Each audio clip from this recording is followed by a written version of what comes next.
আপনাদের পরীক্ষায় যে শিক্ষক যারা আমরা কর্মীরা আছি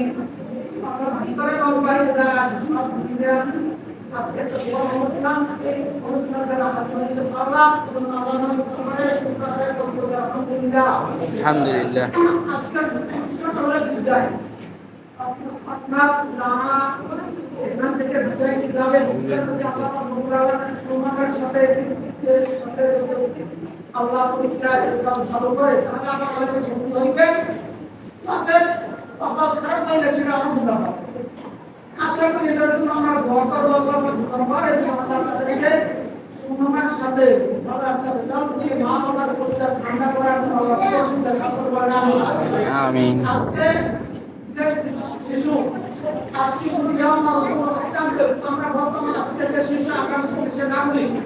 এখন এটাকে বলে যে আজকে যে শিশু সে আজকেই নাগরিক কি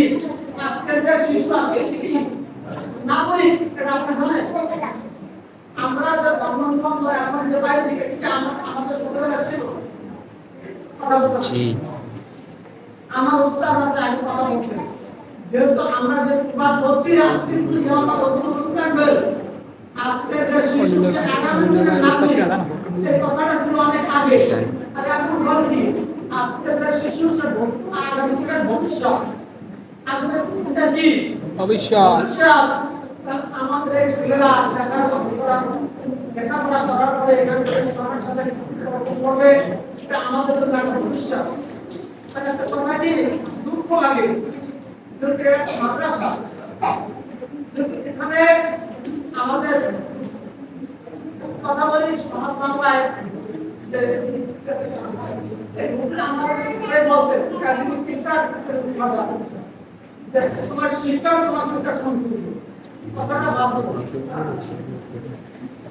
আরেকটা কথা বলতে হুজুরে যে আদাবু ফরমানা জাহাদ ওয়াল ফিদা আদর্শ ধর্ম এবং উপাসনা তো দামি ইমাম আবু হানিফা রাহমাতুল্লাহ আলাইহি তিনি ছোটবেলা যখন ভক্ত না তখন তিনি গরিব মানুষ বাবানায় এতিম তখন তার উস্তাদ তার একটা পুরনো জুতা দিয়েছে বাবা এই জুতাটা পরিধান করতে না বা যেহেতু তুমি খালিবার ভক্ত আসো তুমি ওই ক্লাসের ফার্স্ট বয় যেহেতু তোমার ভিতরে যে গুণ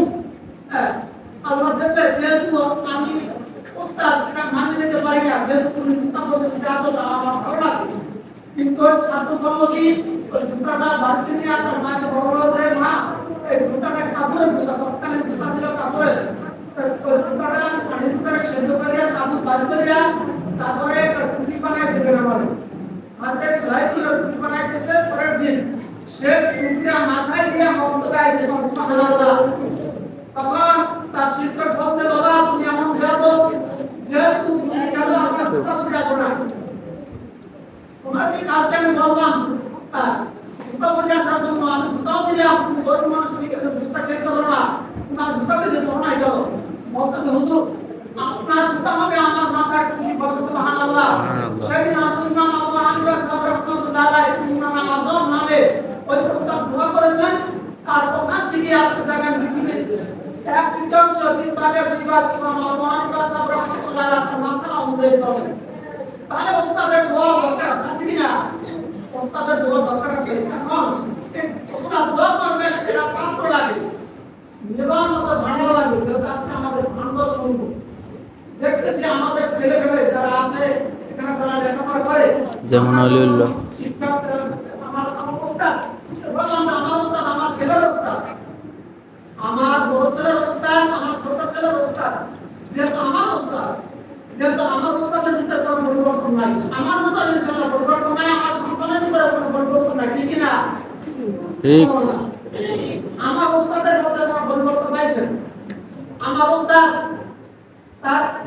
যৌবনকালে যখন এখানে পদার্পণ করেছেন তার অনুসারে সিংহের মতো গর্জন দিতেন যেহেতু এখনো আমি আমার ওস্তাদকে দেখলে আমি মনে হয় যে আমি রাস্তা ছেড়ে অন্যদিকে দৌড়িয়ে দিই কারণ কি আমার ওস্তাদ যখন শিক্ষা দিতেন এর জন্য একটা কথা আছে আলে ইলমু বিসিগারে কা নকশে বিল হাজারে ছোটবেলা যদি কোনো ব্যক্তি বিদ্যা অর্জন করে তা হয় না আর পাথরটা কি করে খেলাই করে যদি কোনো মামলা খেতে তাহলে বোঝাও যায় না তার আমার উস্তাদ যা শিখতে সেই পর্যন্ত ইনশাআল্লাহ নবী রাখছি আমল করার জন্য আল্লাহ তৌফিক দান করুন আমিন আর বিশেষ করে আমাদের এখানে যারা অতিথি বিভিন্ন যারা আছেন সভাপতি বিশেষ নাম হয় ভাই যেহেতু এরা কিন্তু আমাদের মাদ্রাসার